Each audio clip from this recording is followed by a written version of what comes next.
নমস্কার বন্ধুরা, আমি সুতপা।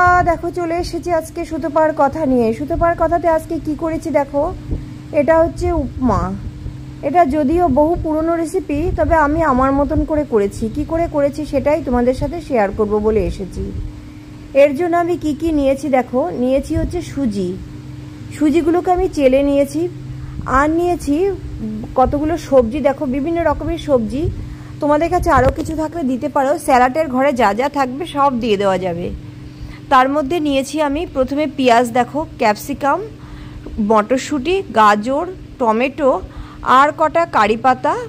আর নিয়েছি কাঁচা লঙ্কা চিড়ে দিয়েছি। আর রসুনের কোয়াগুলোকে লম্বালম্বিভাবে চিড়ে রেখেছি, মানে কুচিয়ে রাখার লম্বালম্বিভাবে নিয়েছি। আর নিয়েছি আলুটাকে ছোট করে কেটে দিয়েছি। আলু আর ক্যাপসিকাম চেষ্টা করেছি মটরশুঁটির মতন করে কাটতে, ওরকম করেই কেটে নিয়েছি। এবার কড়াই গরম হয়ে গেছে। এদিকে কড়াইতে দিয়ে দিলাম আমি সুজিগুলোকে গ্যাস মিডিয়ামে রেখে নেড়েচেড়ে ভেজে নেব। যখন দেখবে সুজি থেকে সুন্দর একটা গন্ধ বেরোচ্ছে আর সুজি হালকা হালকা লালচে লালচে হয়েছে, তখন বুঝতে হবে সুজি হয়ে এসেছে। এই দেখো আমি নেড়েচেড়ে নিচ্ছি। আর নেড়ে সুজিগুলোকে নামিয়ে নেব কিন্তু। আর সেই ফাঁকে আমি ওদিকে দেখো লাগবে হচ্ছে আমার সাদা তেল আর বাটার, সেগুলো এক জায়গায় করে রাখছি। এই দেখো সুজিগুলোকে আমি নামিয়ে নিয়েছি। এইবার ওই যে বললাম সাদা তেল লাগবে, এই কড়াই গরম হয়ে গেছে। কড়াইতে দিয়ে দিলাম আবার 1 চা চামচ পরিমাণে তেল, সাদা তেল। আর এর মধ্যে দিলাম 1 চামচের একটু বেশি হবে বাটার দিলাম। দিয়ে এবার বাটারটা গলার আগেই, বাটারটা তো শক্ত হয়ে রয়েছে, গলে যাওয়ার আগেই এর মধ্যে দিয়ে দেবো আমি কারি পাতাগুলোকে কিন্তু আমি ভালো করে ধুয়ে শুকিয়ে রেখেছি। কেন? তেলের মধ্যে দিলে ফটফট করে ফুটবে, সেই কারণে কারি পাতার জলটা যতটা পেরেছি আমি মুছে দিয়েছি। এবার তাও দেওয়ার সময় একটু সাবধানতা অবলম্বন করতে হয়। এই দেখো কারি পাতাগুলো দিলাম। কারি পাতাগুলো মোটামুটি হবে, খুব ভালো করে হতে হবে না। তার আগেই এর মধ্যে দিয়ে দেবো আমি আলু। এই দেখো এই কারি পাতা দিয়ে নাড়তে নাড়তে ওই বাটারটা কিন্তু আস্তে আস্তে গলে যাচ্ছে। এই দেখো এই অবস্থায় আমি দিয়ে দিলাম আলুগুলো, দিয়ে দিচ্ছি। আলুগুলো দিয়ে নাড়বো সমানে। আর গ্যাসটা কিন্তু কমানো যাবে না, মিডিয়ামে রাখতে হবে। আর খুব বেশি বাড়ানোও যাবে না, কারণ হচ্ছে কারি পাতা বাটার যে ঘিতে পরিণত হয়ে পুড়ে উঠবে, সেই কারণে গ্যাসটা মিডিয়ামেই রাখতে হবে। এইভাবে আলুগুলো নেড়েচেড়ে নিয়ে যখন দেখবো এই যে হয়ে এসছে, তখন এর মধ্যে দিয়ে দেবো আমি রসুন কুচি। রসুনগুলোকে দিয়ে রসুনগুলোকেও একটু সব শুদ্ধ এবার নাড়বো। একটুখানি নাড়লেই দেখা যাবে রসুনটা হালকা লাল হয়ে এসছে, আর আলুও তার সাথে আরেকটু ডিপ লাল হয়ে গেছে। এবার এই অবস্থায় দিয়ে দেবো আমি প্রথমে গাজর। এক এক করে সমস্ত সবজিগুলো দেবো, তবে গাজর যেহেতু শক্ত সবজি তাই গাজরটা প্রথমে দিলাম। গাজরটা দিয়ে তারপরে নাড়বো। নাড়তে নাড়তে পরে এক এক করে আনছি, সমস্ত সবজিগুলোই দিয়ে দেবো। দিলাম প্রথমে এদিকে কাঁচা লঙ্কা, গাজরের পরে দিয়ে দিচ্ছি আমি কাঁচা লঙ্কা কুচি। এইবার সবগুলো গাজর আর কাঁচা লঙ্কা, আলু এগুলো সব শুদ্ধ একটু নেড়েচেড়ে নেব, কারণ গাজরটা যেহেতু বললাম শক্ত, সেই কারণে। এইবার এক এক করে দেব বাকি সমস্ত সবজিগুলো। এবার আর কোনোটা আগে পরে দেব না, একটা একটা করে ঢেলে দেব, দিলেই হলো। আর তোমাদের ওই যে বললাম স্যালাডের সবজি যেহেতু, তোমাদের কাছে যদি ঘরে অন্য কিছু থাকে তাও দিতে পারো। এবার আমি এই দেখো নাড়তে নাড়তে আলুগুলো কিন্তু নরম হয়ে এসেছে। নরম হয়ে গেলে প্রথমেই এই যে মটরশুঁটি ঢেলে দিলাম।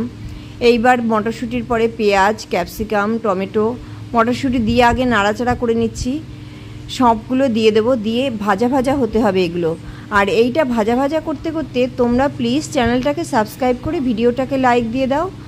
আর সাবস্ক্রাইব করলে কি হবে, আমি যখনই কোনো ভিডিও আপলোড করব সঙ্গে সঙ্গে তার নোটিফিকেশান খুব সহজে তোমাদের কাছে পৌঁছে যাবে।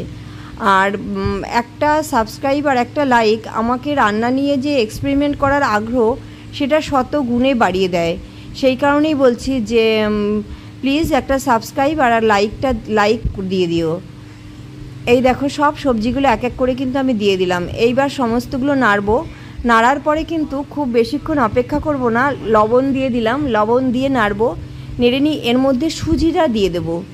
এই দেখো নেড়ে চেড়ে নিচ্ছি। একটুখানি দেখবে নাড়তে নাড়তে, এবার গ্যাসটা একটু বাড়িয়ে দিয়েছি আমি। নাড়তে নাড়তেই দেখবে সবজিগুলো থেকে হালকা হালকা জল গলে আসবে।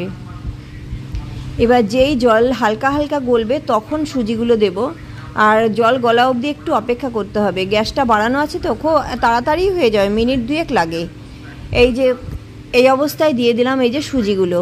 সুজিটা দিয়ে এবার সমস্ত সব শুদ্ধ সুজি শুদ্ধ নাড়বো। আর এই সময়ও গ্যাসটা বাড়ানোই থাকবে, একটু বাদে কমিয়ে দেবো গ্যাসটা। যতক্ষণ না জল দেব ততক্ষণ সুজিটা দিয়ে নাড়বো। এটা কিন্তু খেতে দুর্দান্ত হয়। আর যতটা হেলদি এটা করতে চাইবে ততটা হেলদি এটা করা যায়। সাদা তেলের পরিমাণ খুবই সামান্য দিয়েছি। এই দেখো দিয়ে দিচ্ছি আমি বাদাম। বাদামটা আগে ভেজে রাখতে হতো, আমার কাছে এই ভাজা বাদাম ছিল বলে আমি এটাই দিয়ে দিয়েছি। এই সুজির সাথে বাদাম কুচি মুখে পড়লে খুব ভালো লাগে খেতে, সেই কারণে এটা কিন্তু ভাজা বাদাম, কাঁচা না, ভাজা বাদাম খোসা ছাড়ানো দিয়ে দিলাম।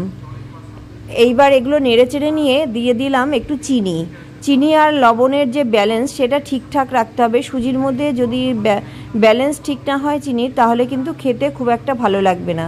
নেড়েচেড়ে নিয়ে এইবার দিয়ে দিচ্ছি জল।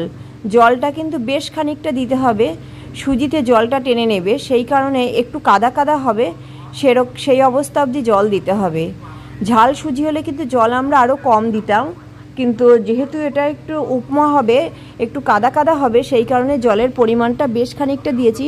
সুজির উপর অবধি জল দিয়ে দেব। যখনই দেখবো সুজিগুলো জলে হালকা ডুবে গেছে তখন জলটা বন্ধ করব দেওয়া। দিয়ে এইবার নাড়বো। নাড়ার সময় এই সময় কিন্তু গ্যাসটা মিডিয়াম টু লোতে রেখে দিতে হবে, কারণ এই নাড়াটা অনেকটা টাইম লাগবে। এই জলটা যতক্ষণ না টানবে, টানার পরে সুজিগুলো দেখা যাবে যে ঝরঝরা ভাব চলে আসছে, একটু দলা দলা ঝরঝরা এরকম হবে, সেই অবধি নাড়তে হবে।